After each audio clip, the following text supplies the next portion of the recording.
ఇడ్లీ, దోశ, వడ లాంటి టిఫిన్లోకైనా, వేడి అన్నంలోకైనా లోకి నెయ్యి వేసుకుని తిన్న అద్భుతమైన కాంబినేషన్ ఈ పచ్చడి. ఇప్పుడు ఒకే రకమైన టమాటా పచ్చడి కాకుండా ఈసారి కొంచెం డిఫరెంట్గా టమాటో బీరకాయతో పచ్చడి అయితే చేసేయండి. ఇది కూడా చాలా బాగుంటుంది. మీ పిల్లలు అయితే అస్సలు గుర్తుపట్టరు. బీరకాయ తినని వాళ్ళకైతే ఇలా చేసి పెట్టండి.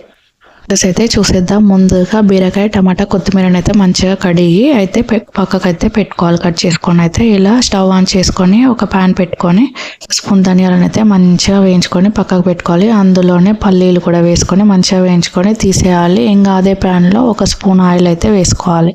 అయితే మంచిగా వేడయ్యాక అందులో మంచిగా జీలకర్ర వేసి చిటపటలాడినాక అందులో ముందుగా కట్ చేసుకున్న బీరకాయ ముక్కలను అయితే వేసి మంచిగా మగ్గించుకోవాలి. ఇంకా బీరకాయ ముక్కలు అయితే ఇలా వేసి కలుపుకొని మంచిగా మగ్గించుకోవాలి. బీరకాయ తినని వాళ్ళకైతే ఇలా పచ్చడి అయితే చేసేయండి. బీరకాయలో వాటర్ కంటెంట్ ఎక్కువ ఉంటుంది కాబట్టి ట్రై చేయండి. ఎవరైతే గుర్తుపట్టారు.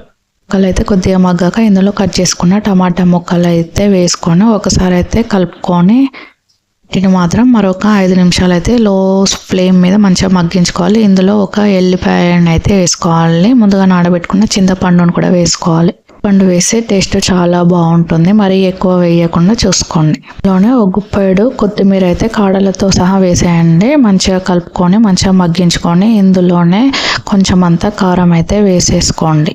కారం వేసుకున్నాక ఇందులోనే కొద్దిగా ఉప్పు వేసి ఇంకా మరొక 5 మినిట్స్ అయితే లో ఫ్లేమ్లో కుక్ చేసుకొని మంచిగా ముక్కలకైతే కారం, ఉప్పు అయితే మంచిగా పట్టేయాలి.